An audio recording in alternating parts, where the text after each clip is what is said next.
Two Arizona political figures were on Capitol Hill today after being nominated to become U.S. ambassadors. Coming up, we'll have the latest from Washington. Plus, we'll introduce you to the new players that will take the ice with the Arizona Coyotes. And later on Break It Down, the importance of talking about suicide and mental illness. Cronkite News starts now.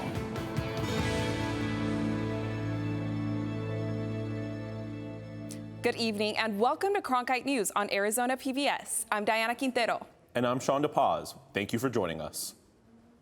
Former Arizona Senator Jeff Flake was on Capitol Hill today with Cindy McCain, widow of late Senator John McCain. They were there to testify their nominations from the Biden administration to ambassador posts, nominations that are all but locked up if today's hearing is any indication. Simon Williams reports from our Washington bureau. Confirmation hearings can be contentious, but today's hearings before the Senate Foreign Relations Committee was more like a Senate family reunion, a phrase used more than once by committee members, who joked occasionally through the 2-hour hearing. We have to have a little fun here, otherwise it's tough to get through the day. President Biden nominated Flake to be ambassador to Turkey and McCain as an ambassador to the United Nations Agencies for Food and Agriculture in Rome. While both were prominent never-Trumpers, Republicans who publicly endorsed Biden in 2020, today's questions focused on policy, not politics. Flake was pressed on how he would hold Turkey to account while reestablishing frayed U.S.-Turkish relations. So there are some things that we can build on, but as you mentioned, there are a lot of issues that are challenging, and we'll work with them where we can, challenge them where we must. McCain says she wants to expand collaborative efforts from private-public partnerships and make sure other countries contribute to hunger relief. I also want to encourage new donors and more country involvement. We carry the load of this, which we do brilliantly, but I would like to make sure that we are able to bring in more people, more ideas, as I said, and more countries to be a part of this. It's important. Flake said it was an honor to be nominated beside McCain. It's just gratifying to be with Cindy. It's just great to see her nominated for this post. She'll be awesome with it. It's just an honor to be on the same panel. Menendez captured the tone of the hearing when he joked with the pair afterwards that it was the Arizona caucus. No date was set for a committee vote on their nominations, but with Congress facing an infrastructure vote and a possible government shutdown, it's not likely to be soon. In Washington, Simon Williams, Cronkite News. Now, we asked Flake for an interview after the hearing, but he declined, saying he did not want to go on camera before a confirmation vote is held. However, he did say he's looking forward to moving ahead in the process and serving as ambassador. Young children could potentially get vaccinated against COVID-19 by this Halloween. That's after major vaccine manufacturers report good news with their vaccine trial. Brenda Rivas has more on what this means for Arizona's kids. According to the Department of Health Services, only 20% of people under 20 are vaccinated for COVID-19 in Arizona. Kids are a large part of this unvaccinated group, but new information could make a big dent in these numbers. Pfizer reported to the FDA its vaccine clinical trial of more than 2,000 participants showed favorable results in children ages 5 to 11. The trial included 2 doses of the vaccine given 21 days apart. According to the Pfizer, children showed a strong immune response. As of today, just over 50% of Arizona's population is fully vaccinated. Will Humble, Executive Director for the Arizona Public Health Association, says we are getting close to the moment many parents have been waiting for. That's probably the biggest impact that this will have, is that there'll be fewer kids out because they're exposed or on quarantine or even infected with COVID-19 and miss school. Pfizer and biotech are awaiting emergency use authorization from the FDA to begin the vaccination process as soon as possible. The FDA has said they could approve it in a matter of weeks, depending on the quality of the data. In the newsroom, Brenda Rivas, Cronkite News. A federal appropriations bill passed at the end of 2020 provides $10.5 million to assist current and former foster youth in Arizona between the ages of 14 and 26. But as Cronkite News' Rob Winder reports, for some in that group, time is running out to receive the help. 4 years ago, Nikki Burgess achieved a great milestone in her life.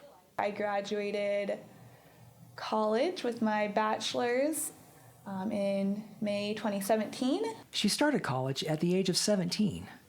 But to do that, she had to get permission from a judge. because she was a foster child still under the care of the state. I'd entered foster care when I was 15. I was originally placed in a group home for about 2 months, and then I was placed with a foster family. According to multiple studies, those who grow up in foster care are much less likely to graduate college or even high school than their peers. And challenges persist even for those who do graduate. I don't have a family or that many adults in my life who can support me, and so I think that is an ongoing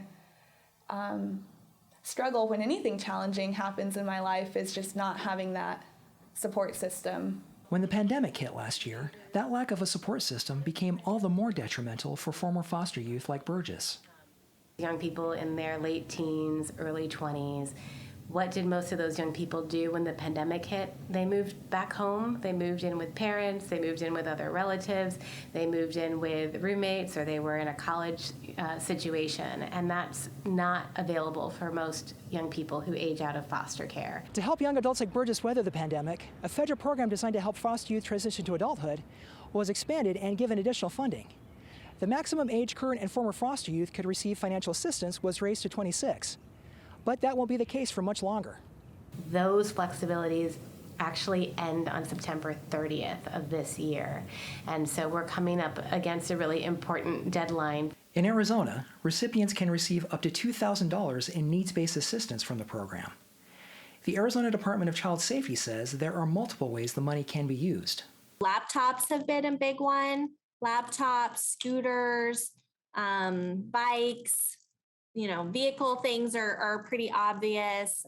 It's not just rent. That will be helpful to Burgess, as her current laptop doesn't have a working webcam. So part of the money she received will go towards a new laptop. I am planning on getting one soon, so I'm looking forward to that. In Phoenix, Rob Winder, Cronkite News. Former foster youth in Arizona between the ages of 21 to 26 have until 11:59 p.m. on September 30th to apply for the assistance. To apply, go to fosteringadvocatesarizona.org. You can also find information there about a related program that helps with higher education expenses for those up to the age of 26. A new program aims to help Tempe residents support their community. Tempe has come up with a new way for residents and visitors to both save money and support local businesses. More on this next. And after the break, a new warning about lethal counterfeit drugs that have been found here in Arizona.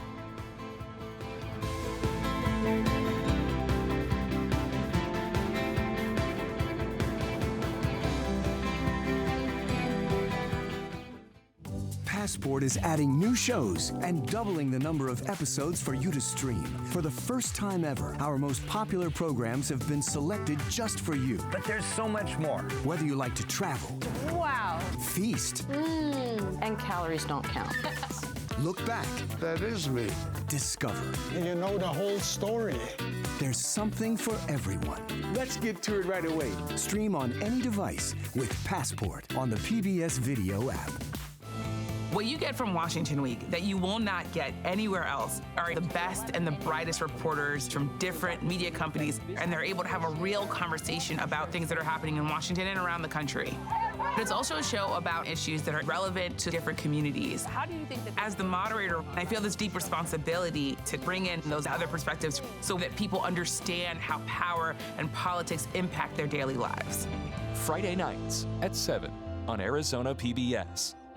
Cronkite News provides students at ASU's Walter Cronkite School of Journalism with the opportunity to gain real-world experience in the newsroom. At Cronkite News, our students produce professional content for audiences by taking on all roles, whether they be reporting, anchoring, producing, or studio production. Each department gives students first-hand professional newsroom experience. For more information, visit cronkitenews.azpbs.org.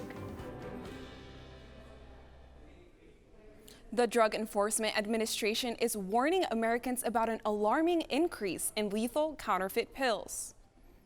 In its first public safety alert in 6 years, the DEA says criminal drug networks are marketing counterfeit pills as legitimate prescription drugs. The pills look like real prescription opioid medication, but contain deadly doses of fentanyl and methamphetamine. More than 9.5 million counterfeit pills were seized so far this year. That's more than the last 2 years combined. The Drug Enforcement Agency says 2/3 of the pills seized nationwide were found in Arizona. The group discovered downtown Tempe created a digital passport for both residents and visitors that can give them some deals while supporting their local businesses. This pass is available year-round and includes discounted activities, food, beverages, and prizes.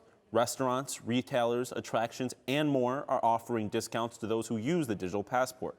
Some of the businesses include Local Patron, Spinelli's Pizza, House of Tricks, and Varsity Tavern. More than 30 businesses in downtown Tempe are participating. Now, with cooler temperatures in the valley, you might actually be able to use those discounts outside. Nick Shesky is in the Cronkite News Weather Center to tell us what we can expect across the state.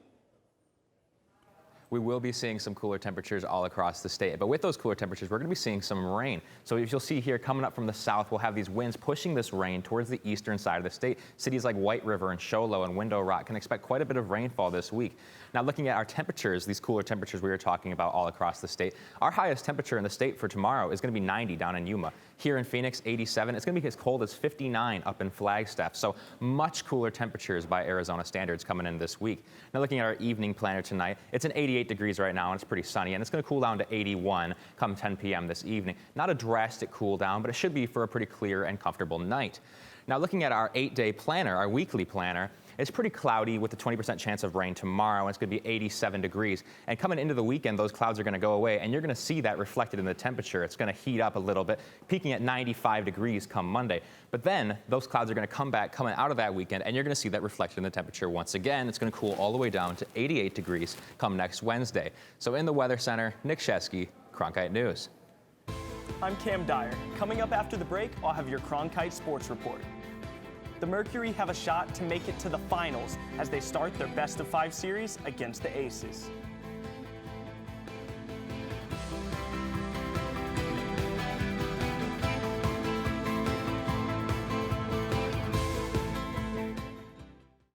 Passport is adding new shows and doubling the number of episodes for you to stream. For the first time ever, our most popular programs have been selected just for you. But there's so much more. Whether you like to travel, Wow. feast, And calories don't count.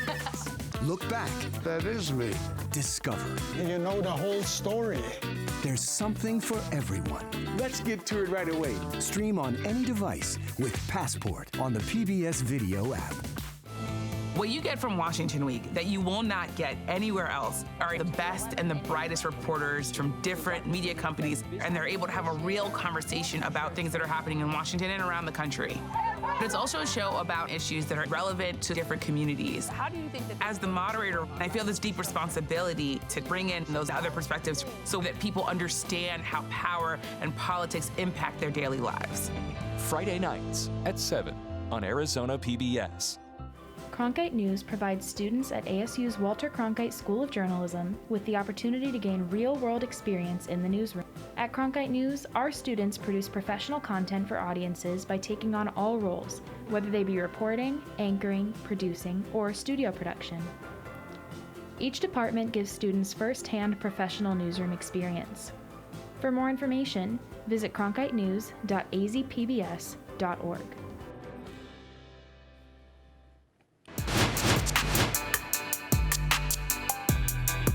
Welcome back. I'm Cam Dyer with your Cronkite Sports Report. The Mercury are in Las Vegas tonight to play the second-seeded Aces in Game 1 of the WNBA semifinals. The winner of the best-of-5 series will head to the finals. The Mercury are depending on season standout Brittany Griner to show everyone why she was ranked second in this season's MVP voting. Meanwhile, Diana Taurasi's playing status is a game-time decision. The Coyotes opened the preseason last night with a 2-1 victory over the LA Kings. The Yotes have a very different looking team from the one that took the ice last season. Evan Osherwitz examined some of the team's roster changes and what kind of impact they could have.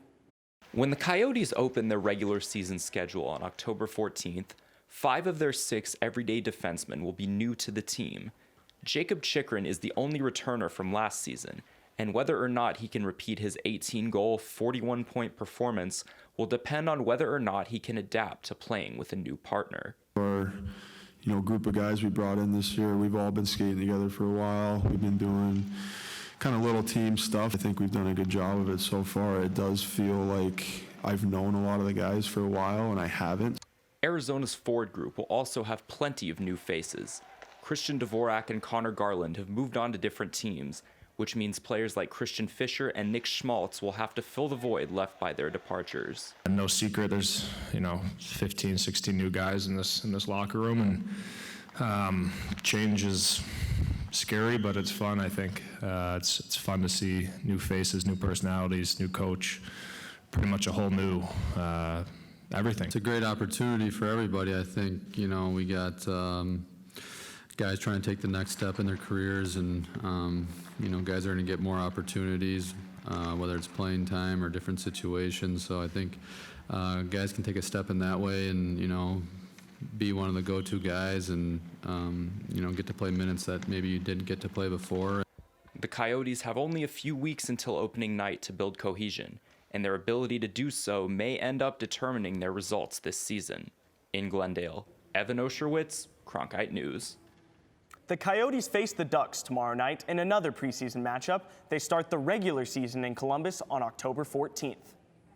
The Sun Devils soccer team, who are ranked 15th in the coaches poll, kicked off their Pac-12 opener Friday against Washington.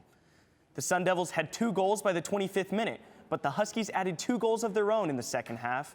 UW and ASU went into overtime, where neither team was able to secure the win, ending in a 2-2 tie for the second year in a row.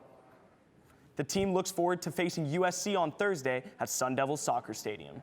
And that does it for this Cronkite Sports Report. Back to you, Sean and Diana.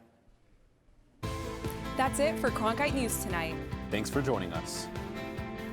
For top Arizona stories anytime, go to cronkitenews.azpbs.org.